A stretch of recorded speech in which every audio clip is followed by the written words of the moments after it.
Praise the lord. ఈరోజు దేవుని వాగ్దానము, నోటి మాటల చేత కలుగు నొప్పి నీకు తగలకుండా ఆయన నిన్ను చాటు చేయును. ప్రళయము వచ్చినను నీవు దానికి భయపడవు. యోబు గ్రంథము 5వ అధ్యాయము 21వ వచనము.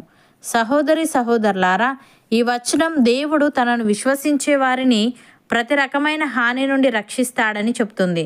మన జీవితంలో మాటలతో గాయాలు చాలా తీవ్రమైనవిగా ఉంటాయి. అవి కత్తి గాయాల కంటే ఎక్కువగా బాధిస్తాయి. అయినప్పటికీ మనం భయపడకుండా ధైర్యంగా ఉండేలా దేవుడు చేస్తాడని ఈ వాక్యం తెలియజేస్తుంది. దేవుడు మనకు న్యాయం చేయడానికి, మనల్ని రక్షించడానికి ఎల్లప్పుడూ సిద్ధంగా ఉంటాడు. జనం మన గురించి చెడుగా మాట్లాడినప్పుడు లేదా మన పేరు చెడగొట్టడానికి ప్రయత్నించినప్పుడు దేవుడు మనలను ఆ మాటల ప్రభావం నుండి కాపాడుతాడు.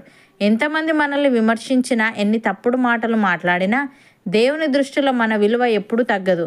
దేవుడు మనతో ఉంటే మనం ఎదుర్కొనే ఏ తుఫాను మనల్ని కూల్చలేదు.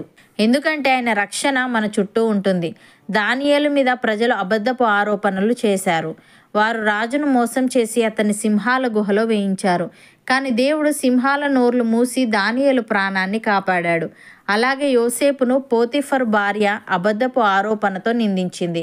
అతడు నిష్కల్మషుడైన జైలుకు వెళ్ళాడు. కానీ దేవుడు అతన్ని మర్చిపోలేదు. తర్వాత అతన్ని ఐగుప్తు ప్రధానిగా చేశాడు. ఇతరుల నోటి మాటలు అతనిని కింద పడేసిన దేవుడు అతన్ని గౌరవ స్థానంలో నిలబెట్టాడు. హామాను యూదులను అంతమొందించేందుకు రాజును మోసం చేశాడు. దీని వెనుక పెద్ద ప్రళయం లాంటి ఆపద ఉండేది. కానీ దేవుడు ఎస్తేరు ద్వారా మొత్తం జాతిని రక్షించాడు. దేవుడు తన ప్రజలను ప్రళయం వచ్చినను భయపడనీయడు అనే దానికి ఇదొక గొప్ప ఉదాహరణ. ప్రియులారా, మన జీవితంలో 2 రకాల నొప్పులు ఉంటాయి. ఒకటి మనుషులు మాట్లాడిన మాటల వల్ల కలిగే నొప్పి, మరొకటి జీవితంలో ఎదురయ్యే ప్రళయం లాంటి కష్టాల వల్ల వచ్చే నొప్పి. కొన్నిసార్లు మనం ఎవరిని బాధ పెట్టకపోయినా ఇతరులు మన గురించి చెడు మాట్లాడతారు. ఆ మాటలు మన హృదయాన్ని గాయపరుస్తాయి. అలాగే కొన్ని సమయాల్లో జీవితం తుఫానులా మారుతుంది. ఆర్థిక సమస్యలు, కుటుంబ కలహాలు, వ్యాధులు, ఆందోళనలు, భయాలు, ఇవన్నీ ప్రళయం లాంటి పరిస్థితులు. కానీ దేవుడు మనకు ఒక గొప్ప వాగ్దానం ఇస్తున్నాడు. నోటి మాటల చేత కలుగు నొప్పి నీకు తగలకుండా నేను నిన్ను చాటు చేస్తాను అని. ప్రియులారా, ఇది మాటల గాయాల నుండి, ప్రళయం లాంటి పరిస్థితుల నుండి దేవుడు మనలను కాపాడుతానని మనకిచ్చిన రక్షణ వాగ్దానం. ఆయన వాగ్దానం ఇచ్చాడు కాబట్టి ఆయన మన చుట్టూ కనబడని కవచంలా నిలుస్తాడు. భక్తుడు ఈ విధంగా అంటున్నాడు, నా ప్రాణము సింహముల మధ్యనున్నది, కోపోద్రేకుల మధ్యను నేను పండుకొనుచున్నాను. వారి దంతములు శూలములు, అవి అంబులు, వారి నాలుక వాడిగల కత్తి. దేవ, ఆకాశము కంటే అత్యున్నతుడుగా నిన్ను కనపరుచుకొనుము.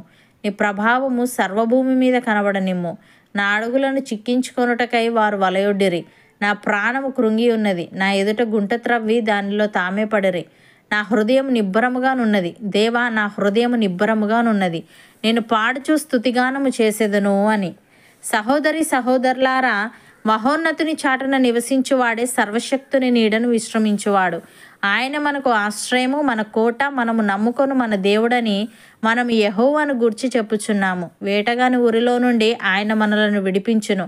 నాశనకరమైన తెగులు రాకుండా మనలను రక్షించును. ఆయన తన రెక్కలతో మనలను కప్పును. ఆయన రెక్కల క్రింద మనకు ఆశ్రయము కలుగును. ఆయన సత్యము కేడమును డాలునై ఉన్నది. నమ్మిన వారు నాతో పాటు ప్రార్థనలో ఏకీభవించండి.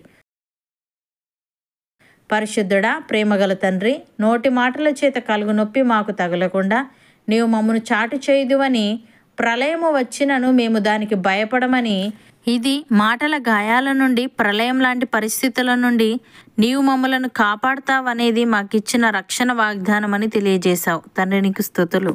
దేవా, ఎంతమంది మమ్మల్ని విమర్శించినా, ఎన్ని తప్పుడు మాటలు మాట్లాడినా నీ దృష్టిలో మా విలువ ఎప్పుడూ తగ్గదు గనుక నీవు మాతో ఉంటే మేము ఎదుర్కొనే ఏ తుఫాను మమ్మల్ని కూల్చలేదు గనుక నీకు కృతజ్ఞతలు చెల్లిస్తూ మేము నీ చాటున నివసించుచు నీ నీడను విశ్రమించే వారంగా ఉండుటకు సహాయము దయచేయమని, నీవే మాకు ఆశ్రయము, మా కోట, మేము నమ్ముకొను మా దేవుడని మేము నిన్ను గూర్చి చెప్పుచున్నాము గనుక వేటగాని ఊరిలో నుండి మమ్మలను విడిపించి నాశనకరమైన తెగులు రాకుండా మాలో ప్రతి ఒక్కరిని నీవే రక్షించమని, ఆకాశము కంటే అత్యున్నతుడుగా నిన్ను కనపరుచుకొనుచు నీ ప్రభావము సర్వభూమి మీద కనబడనివ్వమని యేసుక్రీస్తు నామమున ప్రార్థిస్తున్నాము తండ్రి.